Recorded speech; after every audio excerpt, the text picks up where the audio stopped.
माननीय प्रधानमंत्री जी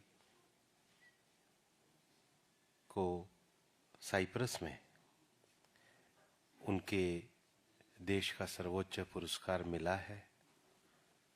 साइप्रस के राष्ट्रपति श्री निकोस क्रिस्टोडुलिफिडोस से ये जो सर्वोच्च पुरस्कार है, ये प्रधानमंत्री जी के व्यक्तित्व और कर्तृत्व के माध्यम से वैश्विक स्तर पर, पर्यावरण के स्तर पर, नेतृत्व के स्तर पर, अंतर्राष्ट्रीय स्तर में भारत के गौरव के स्तर पे उनके योगदान के लिए आज ये उनको सम्मान मिला है। और हम सब के लिए भी एक खुशी, गौरव का क्षण है कि ये उनको अंतर्राष्ट्रीय स्तर पर 23वां ये सम्मान मिला है। हम निश्चित रूप से ये भारत के लिए भी गौरव का क्षण है। मित्रों, मैं अब पत्रकार वार्ता के विषय पर आता हूं। इस देश में ओबीसी समाज के साथ धोखा करने का काम, छल करने का काम हमेशा से कांग्रेस ने किया है। अगर कांग्रेस के मन में कभी सच्चाई रही होती तो काका कालेलकर कमीशन की रिपोर्ट आने के बाद कांग्रेस ने कोई दूसरा कमीशन ही नहीं बनाया। ये तो देश में से कांग्रेस गई तब जनता पार्टी में मंडल आयोग का गठन हुआ, वरना तो कांग्रेस रही तो काका कालेलकर कमीशन की रिपोर्ट तो दबा दी गई थी। कांग्रेस सत्ता में बनी हुई थी। जनता पार्टी के जाने के बाद भी मंडल आयोग की रिपोर्ट लागू नहीं हुई। ये तो देश से कांग्रेस गई तब मंडल आयोग लागू हुआ। और मंडल आयोग का भी पार्लियामेंट में ऑन रिकॉर्ड करने वाले कांग्रेस के नेता श्री राजीव गांधी जी थे। उनके तो भाषण ऑन रिकॉर्ड पे हैं। और मंडल आयोग की वैधानिकता को सर्वोच्च न्यायालय ने जब स्वीकार किया, इंदिरा साहनी का जजमेंट आया, जस्टिस पांड्यन ने जजमेंट लिखा, तो ओबीसी कमीशन को भी टीथलेस बनाने का काम, उसको दंतविहीन बनाने का काम, उसको कमजोर बनाने का काम तो कांग्रेस ने किया। मुझे अच्छी तरह ध्यान है, 2012 में मैं पहली बार राज्यसभा का सदस्य बना था। कांग्रेस के आंध्र के सदस्य होते थे, वो सब कहा करते थे ये बैकवर्ड क्लास कमीशन कांग्रेस ने बनाया है, इसमें तो कोई ताकत ही नहीं है, हमारे कमीशन को संवैधानिक दर्जा मिलना चाहिए। और वो संवैधानिक दर्जा देने का काम भी तभी संभव हुआ जब देश से कांग्रेस गई और प्रधानमंत्री नरेंद्र मोदी जी की सरकार आई। हम तो प्रधानमंत्री जी का हृदय की गहराइयों से भी आभार व्यक्त करते हैं कि लंबे समय से जो यूनिवर्सिटीज में एकल पद का विषय होता था, सेंट्रल स्कूल में जो एडमिशन में रिजर्वेशन का विषय होता था, ओबीसी के संवैधानिक आयोग के दर्जे की बात थी, उन्हीं के कारण न केवल ये दर्जा मिला बल्कि उनकी आर्थिक कल्याणकारी योजनाओं के कारण देश के करोड़ों लोग गरीबी से मुक्त हुए। तो आदमी को उसके इतिहास से तो कभी मुक्ति मिलती नहीं है, लेकिन वर्तमान में भी कांग्रेस की कथनी और करनी वैसी ही है। सबसे ताजा उदाहरण जिसके लिए मैं ये पत्रकार वार्ता कर रहा हूं, अभी मैंने भूमिका ही रखी है, वो कर्नाटक का है। मैं पृष्ठभूमि और भूमिका इसलिए आपके सामने रख रहा हूं, मैं उसको फिर दोहराना चाहता हूं। काका कालेलकर कमीशन की रिपोर्ट को दबाना और ओबीसी को इंतजार के लिए तड़पाना, ये कांग्रेस के राज में नंबर 1। मंडल आयोग का गठन कांग्रेस के जाने के बाद नंबर 2। मंडल आयोग की रिपोर्ट लागू होना कांग्रेस के जाने के बाद नंबर 3। मंडल आयोग की रिपोर्ट के बाद भी ओबीसी कमीशन को कोई स्टेटस ना देना, ये कांग्रेस के राज में। उनको संवैधानिक आयोग मिलना, ये कांग्रेस के जाने के बाद। और ईडब्ल्यूएस को भी रिजर्वेशन भारतीय जनता पार्टी ने दिया, कांग्रेस ने नहीं दिया। ना तो ये गरीब के साथ थे, ना ओबीसी के, ना एससी एसटी के। और उसका ताजा उदाहरण, जो अब मेरी पत्रकार वार्ता का विषय है, वो इनका कर्नाटक का सर्वे तथाकथित उसको दर्शाता है। अब कर्नाटक में, जिसको ये आइडियल स्टेट कांग्रेस के नेता राहुल गांधी जी करते हैं, उसकी टाइमिंग, उसका इंटरनल कॉन्ट्रडिक्शन, ये इस बात को दर्शाता है कि सोशल जस्टिस कांग्रेस के लिए दिखावा है, प्रतिबद्धता नहीं है। वो ये दिखाता है कि ओबीसी समाज को झांसे में लाना ये कांग्रेस की नीति है, न्याय देना उनका कार्य नहीं है। वो ये दर्शाता है कि कांग्रेस के लिए सोशल जस्टिस से ज्यादा इलेक्ट्रल इंजीनियरिंग है। वो ये दर्शाता है कि समाज के अंतिम व्यक्ति के जीवन में परिवर्तन लाने की अपेक्षा डाटा मैनिपुलेशन कांग्रेस की कार्यपद्धति है। वो ये दर्शाता है कि ओबीसी समाज के बहुतायत वर्ग को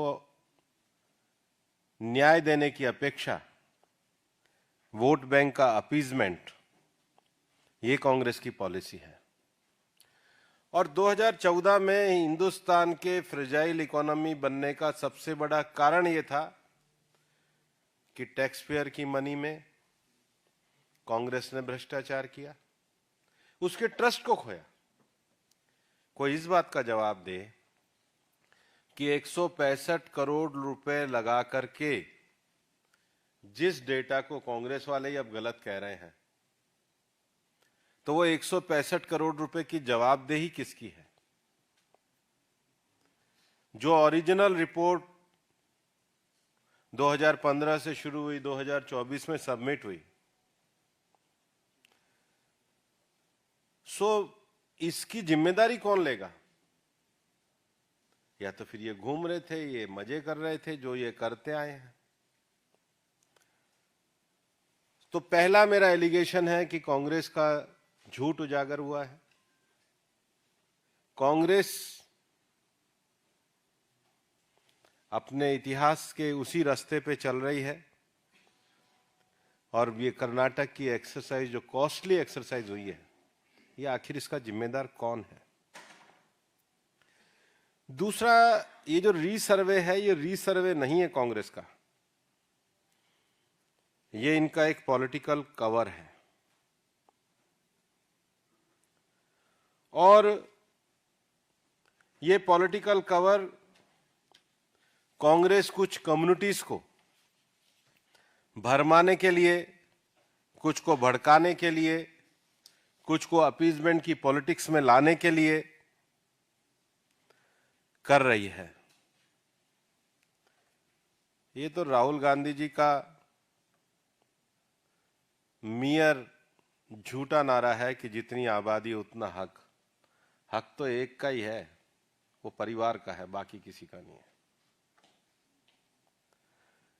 मैंने तो कुछ दिनों पहले एक इंडियन एक्सप्रेस का जवाब भी दिया था, जिस तरह के झूठ उन्होंने लिखे थे। और कांग्रेस ने तो वहां पे मुस्लिम आरक्षण को भी 4% से 8% कर दिया, उनकी इकोनॉमिक बैकवर्डनेस को देखते हुए। तो उनकी ये जो कम्युनल अपीजमेंट की जो सोशल जस्टिस के ऊपर राजनीति है, वो उजागर हुई है। फिर कांग्रेस बहुत तेलंगाना का टेम्पलेट करती है। ये हिंदुस्तान में ओबीसी रिजर्वेशन तो न्यूट्रल रिजर्वेशन है, फिर तेलंगाना में हिंदू बीसी और मुस्लिम बीसी कैसे आते हैं भाई? इसका मतलब डिवाइड एंड रूल करो की तो राजनीति ये इनकी है। फिर जिनका अंडर रिप्रेजेंटेशन है कम्युनिटीज का, तो वो सर्वे की रिपोर्ट के आधार पे होगा या कांग्रेस नेताओं की विल के आधार पे होगा? मुझे तो आश्चर्य हुआ। जैसे आरक्षण के मामले में कांग्रेस का इतिहास रहा है, ऐसे इनका सरकार चलाने का भी एक इतिहास रहा है। जब यूपीए की सरकार चलती थी तो ये कहा जाता था कि सरकार यूपीए के प्रधानमंत्री के निर्देश पे नहीं चलती, कोई नेशनल एडवाइजरी काउंसिल के बेस पे चलती है। अब जो सिद्धारमैया जी कह रहे हैं कि यह मेरी सरकार या कैबिनेट का फैसला नहीं है, हाईकमान का निर्देश है, तो कांग्रेस को फिर वहां भी कोई नेशनल एडवाइजरी काउंसिल चला रही है। आपकी कैबिनेट का निर्देश नहीं है, आपका ऊपर से निर्देश है, तो इसका मतलब तो कांग्रेस फिर संविधानेतर संस्थाओं को चलाकर इस देश के संविधान का अपमान कर रही है। आपके मुख्यमंत्री का एडमिशन है, किसी और का एडमिशन नहीं है। तो ये जो एक्स्ट्रा कॉन्स्टिट्यूशनल बॉडीज हैं, ये कौन है भाई? जो ओबीसी को आरक्षण नहीं लेने देता, जो कास्ट सर, जो 165 करोड़ रुपए पे किसके निर्देश पे हो रहा था फिर ये? और मुझे ये लगता है कि ये सर्वे जो है ये digital inclusion versus digital disparity को दर्शा रहा है। क्योंकि डीके शिव कुमार के स्टेटमेंट अलग है, वो कह रहे हैं इसका ऑनलाइन रजिस्ट्रेशन करो, वो इसके इंप्लीमेंटेशन पे क्वेश्चन रेज कर रहे हैं। वो खुद ही वहां पे लोग ये कह रहे हैं कि how will online enrolment ensure accuracy for communities with limited digital access. फिर अनरियलिस्टिक टाइमलाइन है। अभी तो एक अखबार में भी छपा था कि ये जो काम आप 2015 से नहीं कर पाए 90 दिन में कैसे कर दोगे? उसमें कौन सी क्रांति आ जाएगी? फिर फंडामेंटल गैप भी कांग्रेस के रिपोर्ट में आए हैं, और इसलिए मेरा ये साफ साफ प्रश्न है। पहला, कि कर्नाटक सरकार ने पिछले जाति सर्वेक्षण पर सरकारी खजाने से करीब 165 करोड़ रुपए खर्च किए थे, लेकिन उसमें इतनी गलतियां थी कि यह रिपोर्ट अब तक सार्वजनिक नहीं हुई, और अब फिर से जाति सर्वेक्षण कराने की कांग्रेस ने घोषणा करी है। सरकारी खजाने के इस नुकसान का जिम्मेदार कौन है?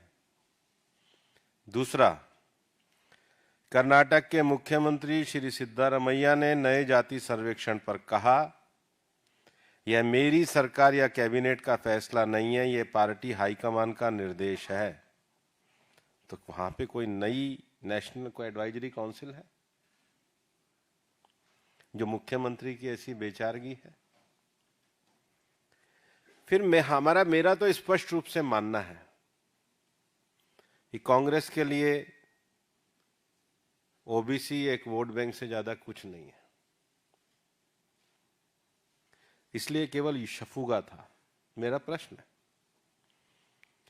विधानसभा और लोकसभा में जाति जनगणना के सर्वे वाली कांग्रेस का ये यू टर्न क्यों हो गया? आपकी ईमानदारी कहाँ है? आपकी ऑनेस्टी कहाँ है? आपका सामाजिक न्याय का कमिटमेंट कहाँ है?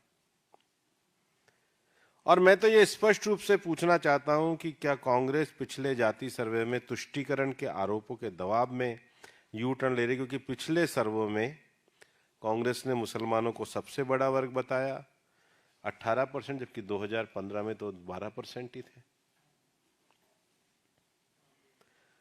और मुसलमानों की सभी जातियों को ओबीसी 2B के वर्ग में रखा। इतना ही नहीं, श्रेणी 2B का आरक्षण 4% से 8% बढ़ाने की सिफारिश की है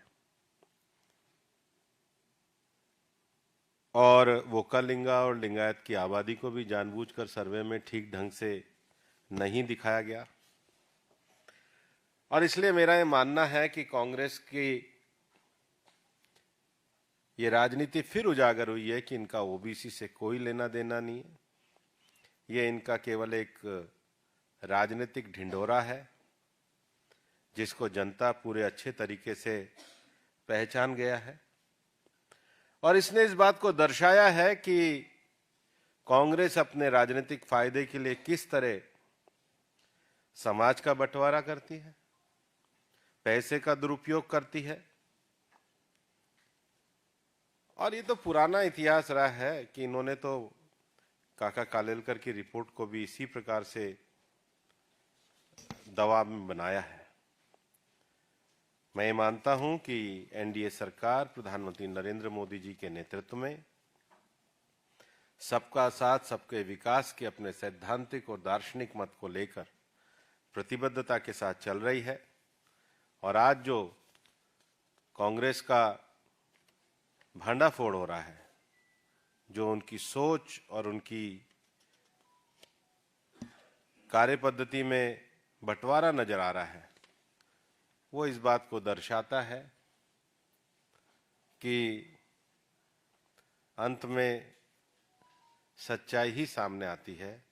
और सच्चाई ये है कि कांग्रेस ने ना अपने राज में कभी ओबीसी को न्याय दिया, ना आगे कभी देगी। उनके लिए ओबीसी, सामाजिक न्याय, जातिगत जनगणना एक नारा है और हमारे लिए ये हकीकत और प्रतिबद्धता का विषय है। धन्यवाद। मित्रों, प्रश्न सादर आमंत्रित है संजय शर्मा।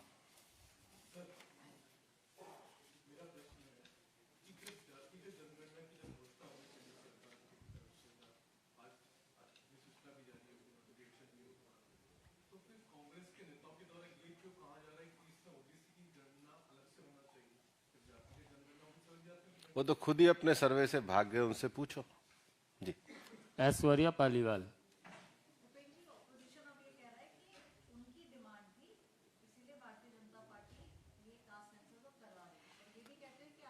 हमने जो भी किया है पूरी तैयारी के साथ किया है, समाज के सभी वर्गों को तैयार करके किया। उन्होंने तो कुछ किया ही नहीं है कभी। मोहित भट्ट। कांग्रेस पार्टी अभी भी जो है, पहले भी जब कास्ट सेंसस की बात आई थी, राहुल गांधी को क्रेडिट देती थी, अभी भी वो राहुल गांधी को क्रेडिट दे रही है कि राहुल गांधी के कारण ही सरकार को झुकना पड़ा। कांग्रेस पार्टी आगामी 100 साल तक भी परिवार के क्रेडिट से बाहर जा ही नहीं सकती है। यही गुलामी है 100 साल तक। ठाकुर रवि 3047 तक जो परिवार का आएगा उसी को क्रेडिट देंगे। यही तो कांग्रेस है। ठाकुर रविंद्र सिंह।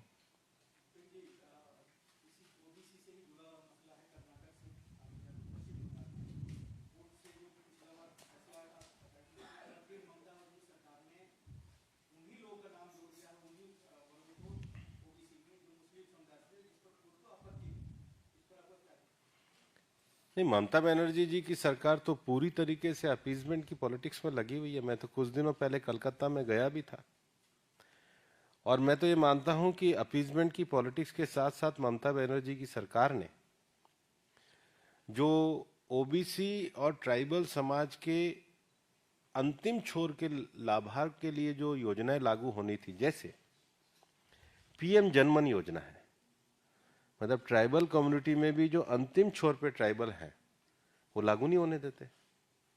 विश्वकर्मा योजना है।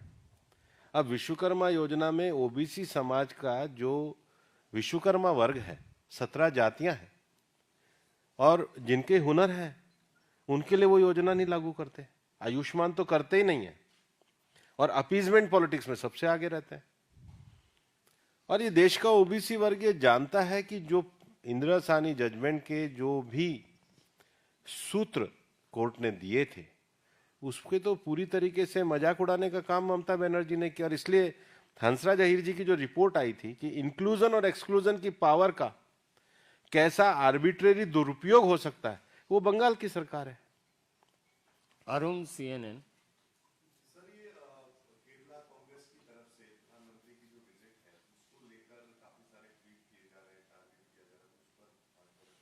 वो लोग तो हताशा में है, देश के ये गौरव का क्षण है।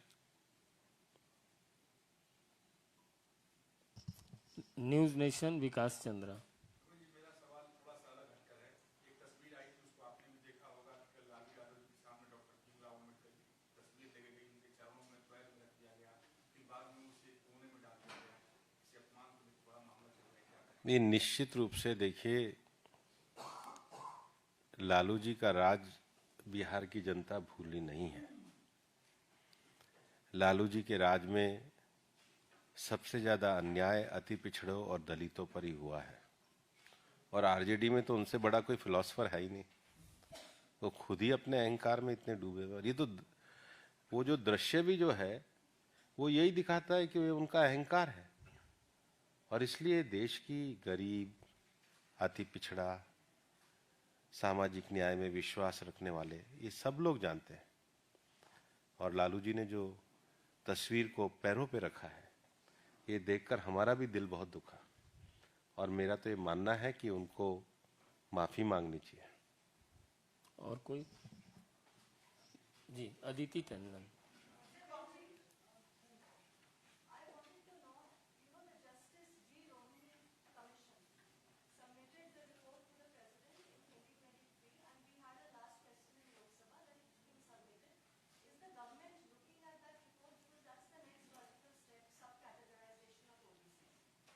वो सरकार का निर्णय आने पे आपको सूचित किया जाएगा। सृष्टि। कांग्रेस ने ये भी कहा है कि अभी तक जो जातिगत जनगणना सरकार कराएगी उसकी प्रॉपर फंड्स नहीं है, तो बिना फंड्स को कैसे कराया सकती है?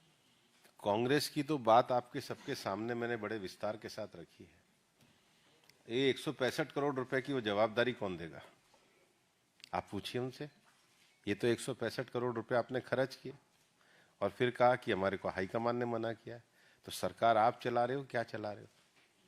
मैं आज भी कहता हूं, कांग्रेस को ना जातिगत जनगणना में रुचि थी, ना ओबीसी में रुचि है, ना पिछड़ा वर्ग में रुचि है। उनकी ये कोई सामाजिक प्रतिबद्धता का विषय ही नहीं है।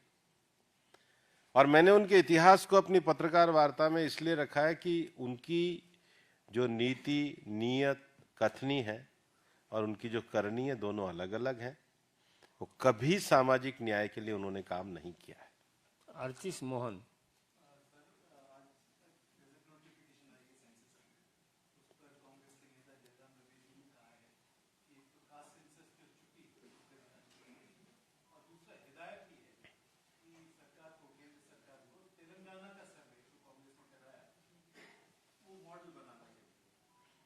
तो कर्नाटक वालों ने क्यों नहीं बनाया?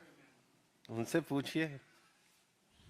अन- अंतर्विरोध तो उनके अंदर ही है, जयराम रमेश के। पवन गौर, ABP। लगातार विपक्ष जो है भारत सरकार की विदेश नीति पर सवाल उठाता रहा। इस दौरान जब कई सारे छात्र जो है वो ईरान में फंसे हुए थे, तो सरकार ने संपर्क साधा और उनसे कहा कि हमारे छात्रों को रिक्रूट करिए। तो उसको लेकर ईरान की विदेश मंत्रालय का जवाब आया है कि आप लैंड बॉर्डर से आप जा सकते हैं। इसको आप किस तरह? सरकार का जो मंत्रालय है वो इस संबंध में जो कार्रवाई कर रहे हैं वो आपको उचित रूप से बताएंगे। अनीता चौधरी। सर, क्योंकि आपने कर्नाटक को बेस बनाया है, कर्नाटक में हम देख रहे हैं कि आरक्षण के नाम पे वहाँ पे किसी न किसी बहाने, चाहे वो टेंडर्स में हो, चाहे वो बाकी चीज़ों में हो, मुस्लिम अपीजमेंट, मुस्लिमों को घुसाने की कोशिश की, जिसको लेकर के सुप्रीम कोर्ट का डायरेक्शन जो है काफ़ी क्लियर है। लेकिन बावजूद इसके वो उसको नहीं मानते, एक नया रूल कर्नाटक में इम्प्लीमेंट कर रहे हैं। क्या बीजेपी जो है उसको लेकर के कोई मुखर आवाज़? बिल्कुल मुखर आवाज उठाएंगे। हम इस अपीजमेंट की पॉलिटिक्स और इस खोखली पॉलिटिक्स का विरोध करते हैं, जनता में जागरण करेंगे। कुमार राकेश, अंतिम सवाल है।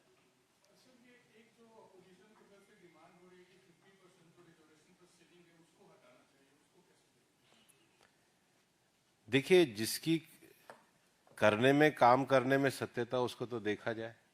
अब इनकी तो डिमांड थी, हमने आदर्श सर्वे किया है, तो अब इनकी तो कर्नाटक में इनकी पोल ओपन हो रही है। इनकी सारी चीजों की पोल ओपन हो रखी है। और हमारा ये मानना है सबका साथ सबका विकास का अर्थ ही यही है कि संविधान में दिए गए, संविधान में स्वीकृत जो भी आरक्षण की व्यवस्था है उसको जमीन तक पहुंचाएंगे। और न्यायिक तरीका भी यह है कि आर्थिक, सामाजिक और राजनीतिक रूप से समाज के सभी वर्गों को सशक्त करके सहभागिता की जाएगी। जब सभी वर्ग कहते हैं तो हम सभी वर्ग के लिए काम करते हैं, वर्ग और परिवार में अंतर होता है। बहुत बहुत धन्यवाद।